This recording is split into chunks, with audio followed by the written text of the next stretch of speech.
Bonjour et bienvenue dans l'atelier pour ce nouveau projet. Comme vous l'avez vu en intro, j'étais en train de déligner un plateau de hêtre de 65 mm d'épaisseur. Donc j'en ai plusieurs à déligner et tous ces petits bouts vont me servir pour assembler le plateau de mon futur établi. Donc on va fabriquer ensemble un établi de type shaker, 2,50 m de long, 73 de profondeur, 90 de hauteur, à l'image de celui de Samuel Mamias, dont j'ai fait l'acquisition du livre et dont je me suis inspiré pour les plans. Pourquoi je construis cet établi? Parce que ça fait maintenant 4 ans que j'ai commencé à bricoler dans le garage, et donc j'avais construit celui-ci sur une idée que j'avais pêchée sur le site Copain des Copeaux, mais aujourd'hui il ne me convient plus tellement. Surtout quand je travaille, déjà pour une question de place, j'ai tendance à m'étaler un petit peu partout, et surtout quand je travaille aux outils à main, que ce soit au ciseau à bois ou au rabot, il a tendance à bouger et avancer tout seul. Du coup, j'aimerais bien quelque chose de beaucoup plus costaud, d'où l'idée de la fabrication de ce nouvel établi. Alors je ne sais pas encore combien d'épisodes, de vidéos cela va prendre, je verrai bien. Si le projet vous intéresse, si vous souhaitez le suivre, n'hésitez pas à vous abonner et on va commencer la fabrication tout de suite.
La découpe des pieds est terminée.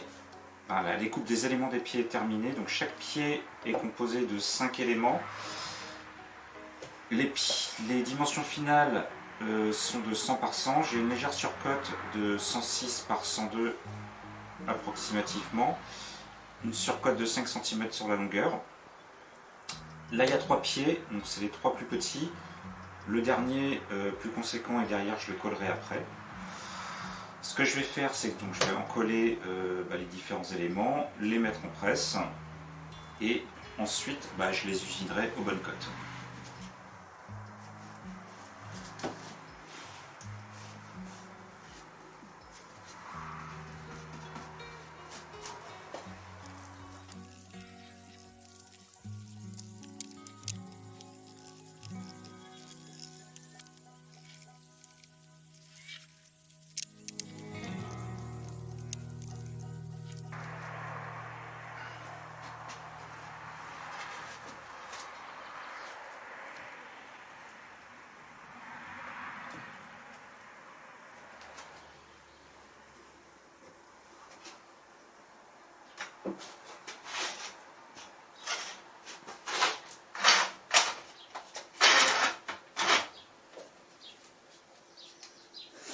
Ok, donc j'ai du serre-joint, je mets du serre-joint.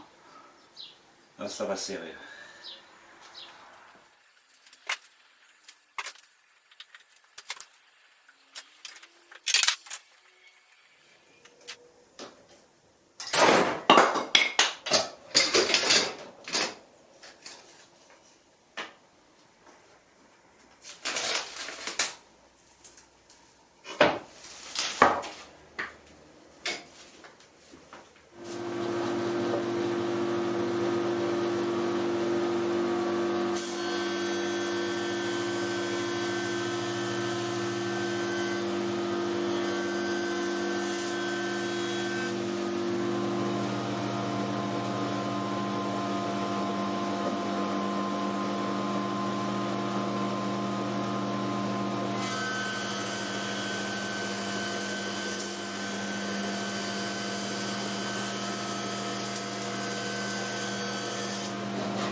J'ai trouvé cette solution de faire la finition à la défonceuse parce que avec la scie, pour ma part, je coupe pas droit.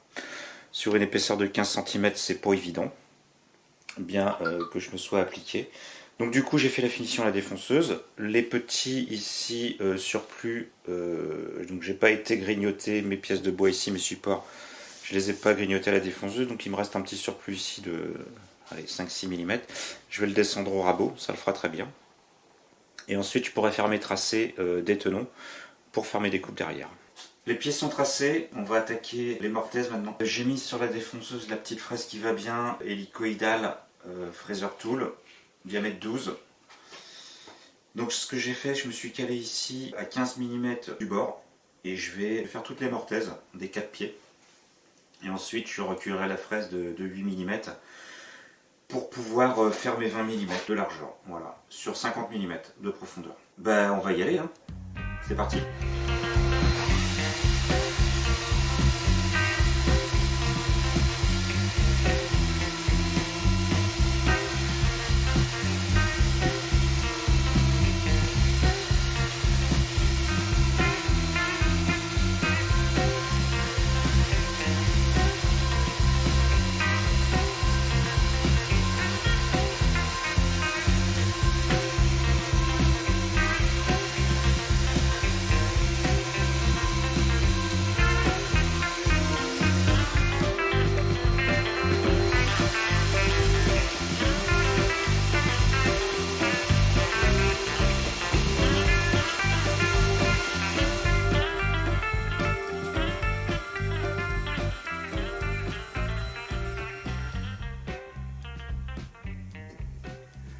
Je suis à 15, je suis à 15-10 ici. Donc la technique est pas mal. Bon, après il faudra que, bien évidemment, continuer ici à défoncer. Donc je ferai ça dans un second temps. Je vais déjà m'occuper des 3 autres pieds parce que le premier est terminé. Et après il restera plus qu'à équarrir au ciseau à bois. Et puis je pense que ça va être pas mal. Allez, on continue.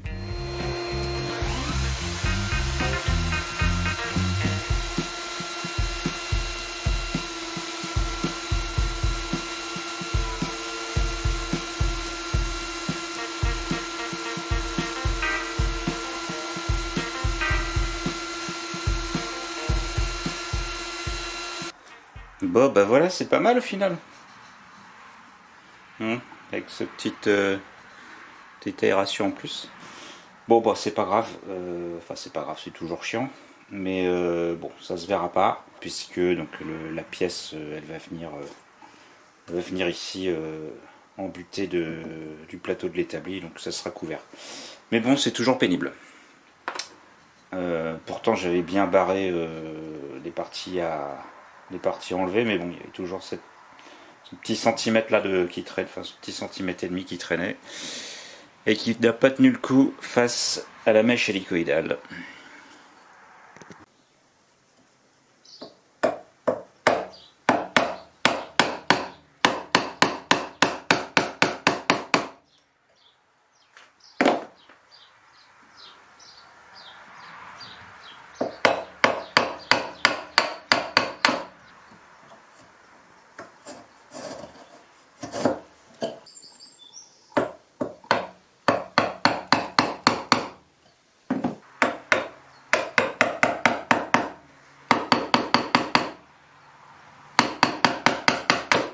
Là, j'ai réglé la toupie pour faire les tenons. Donc épaisseur 50.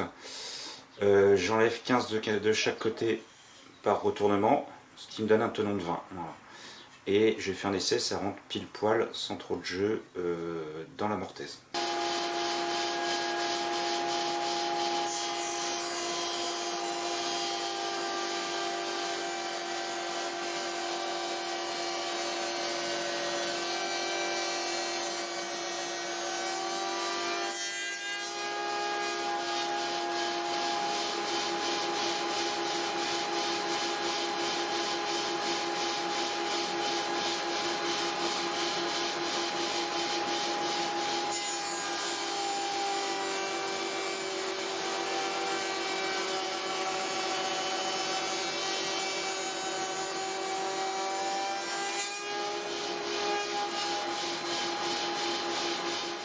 Là, j'ai creusé et équarri toutes les mortaises.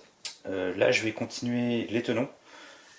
Donc, j'avais pas touché au réglage de la toupie en hauteur, en profondeur plutôt. Du coup, j'ai fait un essai ici. Donc, j'enlève un petit peu plus de 15 mm de chaque côté. Et là, je rentre vraiment nickel. Voilà. Donc ça, c'est plutôt pas mal. Donc ce que je vais faire maintenant, bah, c'est que je vais usiner toutes les traverses droites auxquelles je vais enlever 15 mm ici.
Je continue sur mes pieds.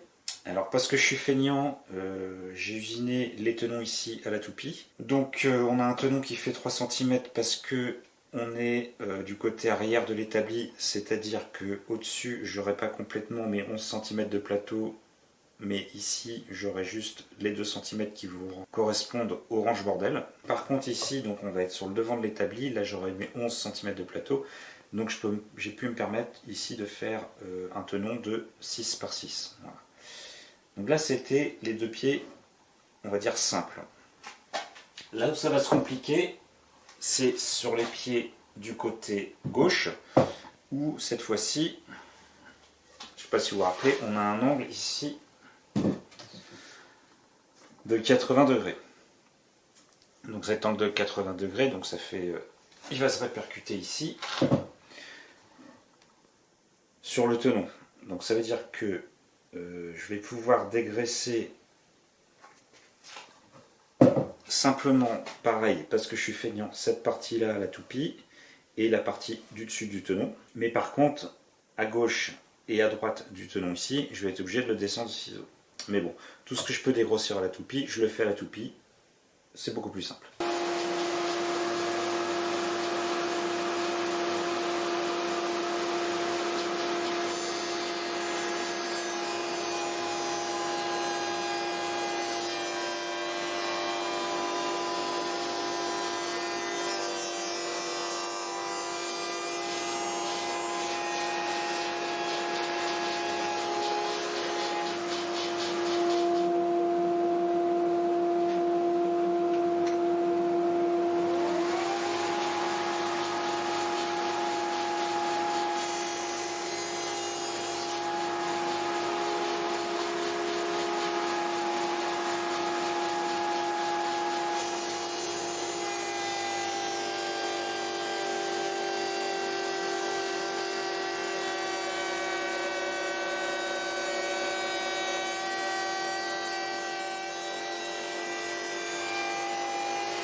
Là, je vais procéder au collage des côtés de l'établi, donc les parois qui vont être entre les pieds.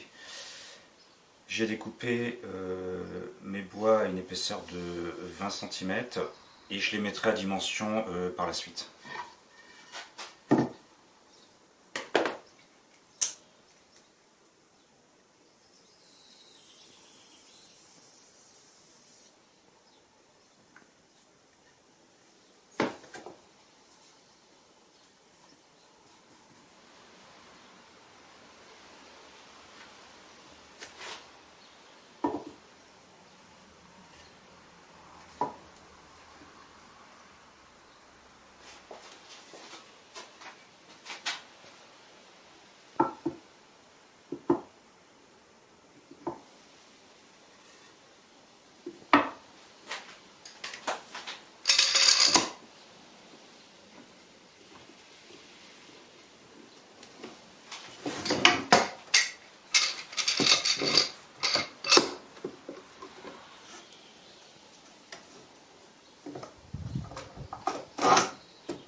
Donc c'est le plateau, c'est ce qui va définir le côté de l'établi, le deuxième est là. Du coup ce que je vais faire, je vais gratter le surplus de colle ici et je vais effectuer un ponçage 80, 120, 240 et ensuite je mets à dimension avant de faire un essai à blanc en les intégrant dans les pieds.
J'ai terminé l'assemblage des pieds, donc je vous ai montré l'assemblage du pied gauche.